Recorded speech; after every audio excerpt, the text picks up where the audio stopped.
திணிப்பால் தமிழ் அழியாது, ஆனால் தமிழர் பண்பாடு அழியும் என்பதால் எதிர்ப்பதாக முதலமைச்சர் மு.க.ஸ்டாலின் கூறியுள்ளார். இதுகுறித்து அவர் வெளியிட்டுள்ள அறிக்கையில், மொழியை அழிப்பதே மத்திய பாஜக அரசின் கொள்கையாக இருக்கிறது.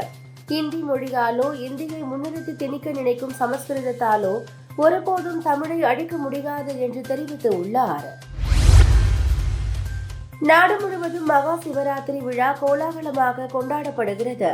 மகா சிவராத்திரியையொட்டி நேற்று இரவு முதல் தமிழகம் முழுவதும் சிவன் கோவில்களில் சிறப்பு பூஜைகள் நடைபெற்றன. அனைத்து சிவாலயங்களிலும் பக்தர்கள் குவிந்து சிறப்பு வழிபாடு செய்தனர். சிவராத்திரியையொட்டி 4 கால பூஜைகள் நடைபெற்றன. விடிய விடிய நடைபெறும் மகா சிவராத்திரி விழாவில் பங்கேற்பதற்காக பக்தர்கள் அனைத்து கோவில்களிலும் திரண்டிருந்து சாமி தரிசனம் செய்தனர்.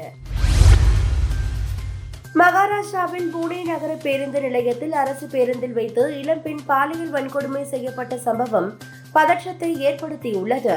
பேருந்து வளாகத்தில் பொருத்தப்பட்டுள்ள சிசிடிவி கேமரா பதிவுகளை ஆராய்ந்ததில் அந்த நபரின் பெயர் தத்தாத்ரேய ராமதாஸ் என்பதும், அவர் மீது ஏற்கனவே பல வழக்குகள் நிலுவையில் இருப்பதும், அவர் சிறையில் இருந்து பெயிலில் வெளியே வந்தவர் என்பதும் உறுதிப்படுத்தப்பட்டுள்ளது.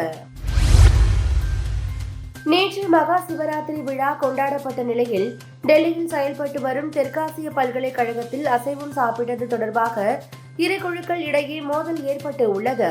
இடதுசாரி மாணவர் அமைப்பான FSI மற்றும் வலதுசாரி மாணவர் அமைப்பான ABVP உறுப்பினர்கள் இடையே மோதல் ஏற்பட்டது. ஜெனீவாவில் ஐநா மனித உரிமைகள் கவுன்சில் கூட்டம் நடந்தது. இதில் ஜம்மு காஷ்மீரில் மனித உரிமை மீறலால் மக்கள் பாதிக்கப்படுவதாக பாகிஸ்தான் சட்ட மந்திரி அசாம் நசீர் தராரின் குற்றச்சாட்டுகளுக்கு இந்தியா தக்க பதிலடி கொடுத்தது.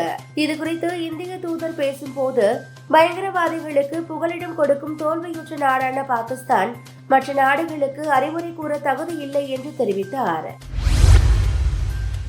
இஸ்ரேல் சிறையில் இருந்து நூற்றுக்கணக்கான பாலஸ்தீனர்கள் விடுவிக்கப்பட்டதையொட்டி ஹமாஸ் அமைப்பினர் பிடித்து சென்ற பணைய கைதிகளில் 4 பேரின் உடல்களை ரெட் கிராஸிடம் ஒப்படைத்தது. இதனை இஸ்ரேல் பாதுகாப்புத்துறை அதிகாரி உறுதிப்படுத்தியிருக்கிறார்.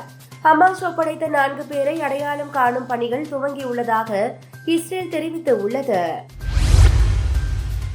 18வது IPL கிரிக்கெட் தொடரில் பங்கேற்க சென்னை சூப்பர் கிங்ஸ் அணியின் முன்னாள் கேப்டன் MS தோனி சென்னை வந்தடைந்தார். சென்னை வந்துள்ள தோனியை வரவேற்கும் விதமாக சென்னை சூப்பர் கிங்ஸ் அணி சிறப்பு வீடியோ ஒன்றை வெளியிட்டு உள்ளது. தோனிக்காக உருவாக்கப்பட்டு இருக்கும் வீடியோவின் பின்னணியில் சமீபத்தில் வெளியாகி பெரும் வரவேற்பை பெற்ற விடாமுயற்சி படத்தின் பாடல் ஒலிக்கிறது.